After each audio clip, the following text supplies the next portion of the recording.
आज हम सैनिक स्कूल प्रवेश परीक्षा 2024 का 10 इंपॉर्टेंट क्वेश्चन लेकर के आए हैं।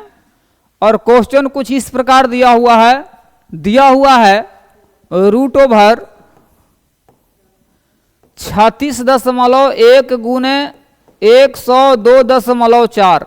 दशमलव हटेगा बट्टा में 10, यहाँ भी दशमलव हटेगा बट्टा में 10 होगा। मेरा कहने का मतलब है कि कितना हो गया 361 आई रहा 1024, 361 के वर्गमूल होगा 19 और 1024 का वर्गमूल होगा 32 और 2 को 10 पर 1 10 बाहर। जब हम गुना करेंगे 32 में 19 से, तो जब 32 में 19 से गुना करेंगे तो 9 दूनी 18 की 8 हासिल 1 9 तिया 27 1 28, यहाँ रहेगा 32, यहाँ 8 होगा 8 2 10 की 0 और 5 1 6 608 और बट्टा में रहेगा 10। तो यहां कितना होगा 60.8। ऑप्शन नंबर किस में जाएगा तो बी में जाएगा। अब नेक्स्ट क्वेश्चन की ओर बढ़ते हैं। इसमें दिया हुआ है कि एक दुकान में 3 घड़ियां हैं जो क्रमशः 15, 20 तथा 30 मिनट के अंतराल पर झंकार करती हैं। ये तीनों घड़ियां सुबह 10 बजे एक साथ झंकार करती हैं, तो पुनः तीनों घड़ियां किस समय पर माने कि अगला बार झंकार करेगा। झंकार करने का मतलब होता है कि आवाज करेगा। तो मेरा कहने का मतलब है कि 15, 20 और 30 का जब एलसीएम लेंगे, 15, 20 और 30 का जब लसा निकालेंगे तो इसका लसा कितना आ जाएगा, लसा इसका आ जाएगा कितना, तो लसा होगा 60।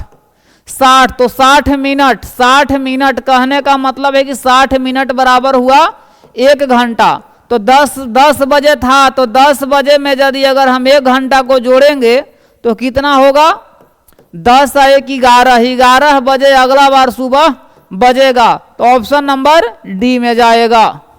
अब बढ़ते हैं नेक्स्ट क्वेश्चन की ओर।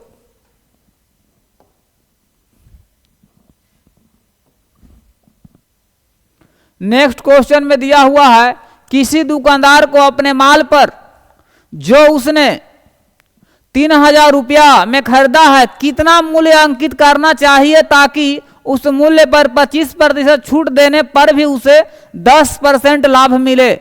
फिर से क्वेश्चन को हम पढ़ते हैं। कहता है किसी दुकानदार को अपने माल पर जो उसने 3000 रुपया में खरीदा है, जो सामान को उसने 3000 रुपया में खरीदा है, कितना मूल्य अंकित करना चाहिए ताकि उसे 25% छूट देने पर भी 10% का लाभ हो। तो मेरा कहने का मतलब है कि यदि अगर यह अंकित मूल्य हो गया और यहां रहेगा विक्रय मूल्य और यहां रहेगा क्या क्रय मूल्य, तो यदि अगर हम क्या अंकित मूल्य पर छूट देता है 25, तो 25% को हम फ्रैक्शन में तोड़ेंगे तो 1/4।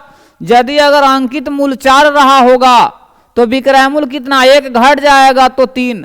और क्रय मूल्य यानी 10% लाभ हो रहा है तो 1/10। क्रय मूल्य यदि अगर 10 रहेगा तो विक्रय मूल्य होगा यहां 11 हो जाएगा। दोनों को विक्रय मूल्य को बराबर कर लेंगे। इसमें गुना 11 से, इसमें गुना 3 से, तो इधर भी गुना 3 से करना होगा। इसमें 11 से तो इसमें भी गुना 11 से करना पड़ेगा। तो कितना होगा 11 चौक 44, 11 तिहाई 33 और 10 तिहाई 30 होगा। तो अब क्या है, अब 3000 रुपया जो है, 3000 रुपया क्या है। अब एक किसी दुकानदार ने अपने सामान या अपने माल को किसी दुकानदार को अपने माल पर जो 3000 रुपया में खरीदता है और उस पर अंकित मूल्य कितना यानी 30 क्या है इसका यानी क्रय मूल्य है। 3000 क्या है क्रय मूल्य है। तो बट्टा में क्या रहेगा यहाँ 30 और निकालना है क्या कितना मूल्य अंकित करे, तो अंकित मूल्य तो यानी 44। तो 44 से गुना होगा, ये आपको क्या निकल गया अंकित, यहां ही निकल गया अंकित मूल्य। अंकित मूल्य निकल गया। 1 0 से 1 0 खत्म, यहां कटेगा तो 100 बार में कितना आ जाएगा 4400। किस में जाएगा तो ऑप्शन नंबर सी में जाएगा। ऑप्शन नंबर सी इसका करेक्ट आंसर होगा ऑप्शन नंबर सी होगा। अब नेक्स्ट क्वेश्चन की ओर बढ़ते हैं।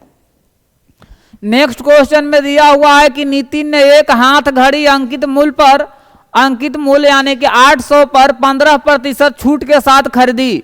यानी कहने का मतलब है कि 20% लाभ लेकर घड़ी को बेच दी, तो विक्रय मूल्य क्या है?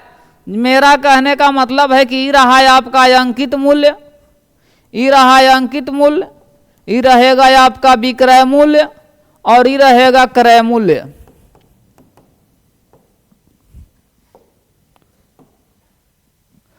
तो अंकित मूल्य यदि अगर 100 हम रखते हैं तो कितने का छूट दिया? छूट दिया 15 का, तो ये रहा 85। अगर हम काट देंगे तो यहाँ 20 पचे 100 कटेगा, 17 पचे 85। इसको हम कह सकते हैं कितना? इसको हम कह सकते हैं 20:17। और क्या है फिर? अगर हम क्रय मूल्य को यदि अगर यहाँ हम 100 करते हैं तो क्या होगा? विक्रय मूल्य 20% के लाभ पर 120। यदि अगर हम इसको काटेंगे तो काटेंगे कितना से? 5 से काटेंगे तो यहाँ 20 होगा, 5 से काटेंगे तो यहाँ 24 होगा। फिर काटेंगे यहाँ कितने से? अगर हम 2 से काटेंगे तो 12, 2 से काटेंगे तो 10, फिर 2 से काटेंगे तो 6 दूनी 12, 5 दूनी 10। यानी कितना हो जाएगा? 6:5 हो जाएगा, 6:5 हो जाएगा। दोनों को बराबर कर लेंगे, इसमें 6 से गुना करेंगे, इसमें 17 से गुना करेंगे, तो इधर भी 17 से गुना होगा, इधर 6 से गुना हो जाएगा। तब क्या होगा? 120 होगा, यहाँ होगा 102 और यहाँ होगा 85। तो क्या है? कहता है कि नितिन ने सबसे पहले जो निश्चित राशि दिया हुआ है 800, इसको हमको पकड़ना पड़ेगा कि रियल में है क्या। तो रियल में 800 रुपया है क्या? तो 800 रुपया है क्या? क्रय मूल्य है तो बट्टा में हो जाएगा 85। पूछता है कि विक्रय मूल्य क्या होगा? तो 102 से गुना करना पड़ेगा, 17 से भागा देंगे तो 6, यहाँ रहेगा 5, कट जाएगा 16 पचे 80 तो 160, 16 छक 96, 960 रुपया। 960 किस में जाएगा? तो ऑप्शन नंबर ए में जाएगा। इसका ये करेक्ट आंसर हो जाएगा। ये आपका क्या रहा? तो ये रहा आपका विक्रय मूल्य। अब बढ़ते हैं नेक्स्ट क्वेश्चन की ओर। नेक्स्ट क्वेश्चन में दिया हुआ है 8 पुरुषों की औसत आयु 2 वर्ष बढ़ जाती है। कहने का मतलब है कि पहले से 8 पुरुषों की कुछ न कुछ तो औसत आयु रहा होगा। तो मान लेते हैं कि 8 पुरुषों की, माना कि 8 पुरुषों की औसत आयु अगर मान लेते हैं तो क्या होगा? 100 वर्ष होगा। तो इसीलिए यदि अगर कुल आयु हम निकालेंगे तो कुल आयु होगा 8 100 वर्ष। अब क्या कहता है? कहता है उसमें से 2 पुरुष जिनकी आयु 21 वर्ष 23 वर्ष के स्थान पर नया 2 पुरुष लिया जाता है। यानी कहने का मतलब है प्रश्न से कि 8x में से 2 को चला जाता है, 21 साल का और 23 साल का, उसके जगह पर नया आ जाता है y साल का और z साल का, तो उसको क्या हो जाता है? औसत आयु। z साल का आ जाता है तो उसका औसत आयु हो जाता है 8 × x + 2। ये आपको क्या होगा? 8x माइनस यहाँ 4 44 और प्लस y + z, तो यहाँ 8x + 16, 8x से 8x कट जाएगा तो y + z बराबर क्या होगा? 6 × 4 10 5 1 6 60। तो जब x और y दोनों का कह रहा है कि जो दोनों नए आदमी आए थे उसका औसत आयु क्या है, तो औसत आयु बराबर क्या होगा? तो औसत आयु बराबर होगा 60/2 कटेगा तो यहाँ 30 वर्ष। 30 वर्ष आया तो 30 वर्ष किस में जाएगा? तो ऑप्शन नंबर डी में जाएगा। ऑप्शन नंबर इसका डी होगा। अब नेक्स्ट क्वेश्चन की ओर हम बढ़ते हैं। नेक्स्ट क्वेश्चन में कह रहा है कि एक चुनाव में सफल प्रत्याशी ने इकाई दहाई सैकड़ा हजार 10,000 लाख 5,77,500 मत प्राप्त किए, जबकि उसके निकटतम प्रतिद्वंदी ने इकाई दहाई सैकड़ा हजार 10,000 लाख कितना है? इकाई दहाई सैकड़ा हजार 10,000 लाख 3,48,700 मत प्राप्त किए।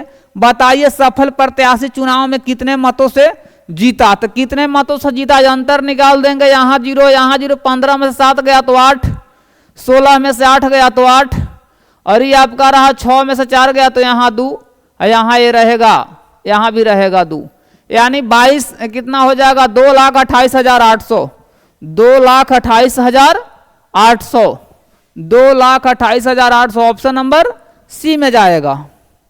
अब बढ़ते हैं नेक्स्ट क्वेश्चन की ओर। कहता है कि दो संख्याओं का महत्तम समवर्तक 11 तथा उनका लसा 7700 है। यदि उनमें से एक संख्या 275 है तो दूसरी संख्या क्या होगी? तो दूसरी संख्या बराबर हम क्या जानते हैं? दूसरी संख्या बराबर जानते हैं लसा गुने मसा। तो लसा है कितना? लसा हो जाएगा 7700 और मसा हो जाएगा, मसा है 11। लसा गुने मसा बट्टा में रहेगा पहली संख्या, तो बट्टा में रहेगा 275। काट देंगे, कितने बार में? 11 से काटेंगे तो यहाँ 55 बार में कट जाएगा। नहीं नहीं नहीं, 55 बार में नहीं, 11 दूनी 22, कितने बार में? तो 25 बार में। अब यदि अगर हम काटते हैं इसको तो 77 गुने 100 अगर कर लेते हैं, बट्टा में रहेगा 25, तो कटेगा तो यहाँ 4 बार में। 7 चौका 28 की 8 हासिल 2, 28 आ 2 30, 308, 308 ऑप्शन नंबर किस में जाएगा? तो सी में जाएगा। अब नेक्स्ट क्वेश्चन की ओर बढ़ते हैं। नेक्स्ट क्वेश्चन में दिया हुआ है 7.3/9, 8.1/3, 9.4/12 -25 का मान बताइए। इसको मान निकालना है। सबसे पहले तो ये फ्रैक्शन दिया हुआ है, इसको हम ठीक कर लेते हैं। कटेगा 3 बार में, भी कट जाएगा 3 बार में, तो कितना हो जाएगा? 7 या 21, 21 आ 1 22, 22 बट्टा में 3, 8 या 24 आ 1 25 बट्टा में 3, और यहाँ 9 या 27 आ 1 28 बट्टा में रहेगा 3 प्लस माइनस यहाँ रहेगा 25। अब क्या करते हैं?